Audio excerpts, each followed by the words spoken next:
The real reason the mainstream media is dying.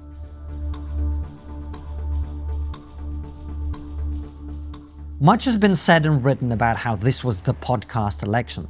Undeniably, the long-predicted transition away from TV and newspapers towards podcasts and Substacks has now reached the point of no return. Many argue that this is the result of decay, corruption, and ideological possession of the legacy media. And they're not wrong. It's true that the formerly mainstream media are decaying, corrupt, and have been so dominated by an ideological monoculture that their coverage of the election destroyed what was left of their credibility.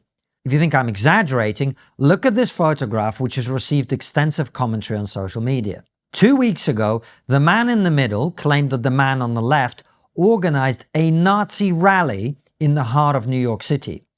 Many observed that this reflects the complete dishonesty of the entire Democratic Party machine, which concocted lies about President Trump they themselves did not believe. Again, they're right.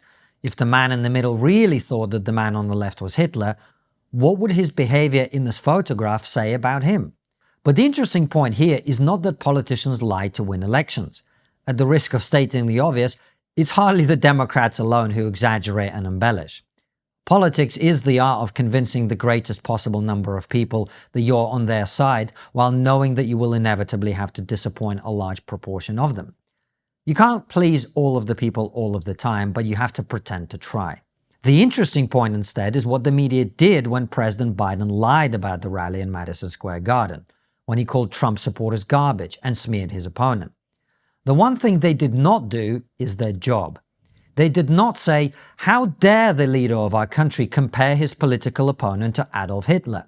How dare he insult the majority of Americans for simply supporting the other party? Or he is lying about his opponent to win.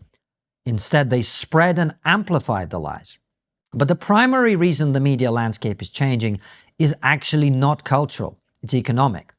Put simply, the technological advances of the last 20 years have rendered the traditional media model obsolete.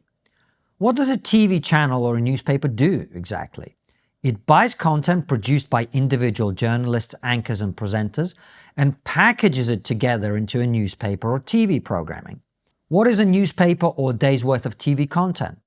It's an aggregated set of opinions from a range of voices pre-selected for you by an editor. Like a taxi company which hires a large number of different drivers, a newspaper or TV channel hires lots of different contributors and sells their services to its customers.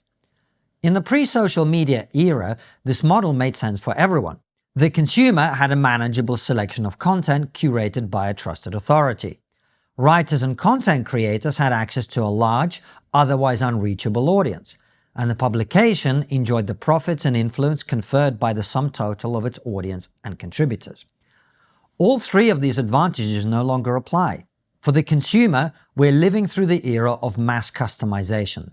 That's why ordering a drink in a coffee shop increasingly feels like attempting to pass a multiple-choice exam, where you have to work your way through a growing series of questions regarding size, flavor, milk origin, milk type, milk and water quantity, and so on. Everywhere you go, your exact preferences are being catered to. You no longer hire a taxi. You call an Uber or a Lyft, which offers you not only faster and easier access to transportation, but also more options. You can rent a big car or a small one, pay less to wait more, or pay more to wait less. For a little extra, you can access only highly rated drivers, and so on. The point is, we no longer need to put up with something that is only 80% of what we want. We also no longer have to trust another individual to make decisions for us. We can do it ourselves, or let the algorithm do it for us. And it does a far better job at serving us what we like than another human with their own biases, limitations, and opinions. The machine is like an all-knowing waiter who can predict what you're going to order, how you want it cooked, and whether you're in the mood for conversation. Why would you read a selection of articles curated by someone else when you can curate them yourself? For the writer or content creator, the emergence of social media, YouTube and Substack has removed any rationale for selling your ideas to someone other than directly to your readers and viewers. The rapid reduction in the cost of broadcasting equipment has made running a TV channel available to anyone whose mother has a basement and a few $100s, while writing your own newspaper column is now effectively free. However, this is not enough. Just because you can produce your own content does not mean you can reach an audience with it. That is where YouTube and social media come in. There was a time when getting a blog or amateur video production operation to a point where it could be a primary source of income was nearly impossible. Today, the algorithm has every chance of plucking your content out of the pool of human creativity and serving it to exactly the person who's desperate to buy it. In every bar in America and every pub in England, there's a man in a corner who annoys everyone with his inane drivel and fascinating stories that appeal only to himself. I call that man Gary the Wanker. A decade or two ago, Gary would have been nothing but a nuisance to the regulars in his bar. Today, Gary has access to every single other Gary the Wanker in the world, and they to him. All Gary needs to do is be one of the top 50 Gary the Wankers in the world, and he will be both famous and well paid for the thing he loves to do most, talking shit while intoxicated.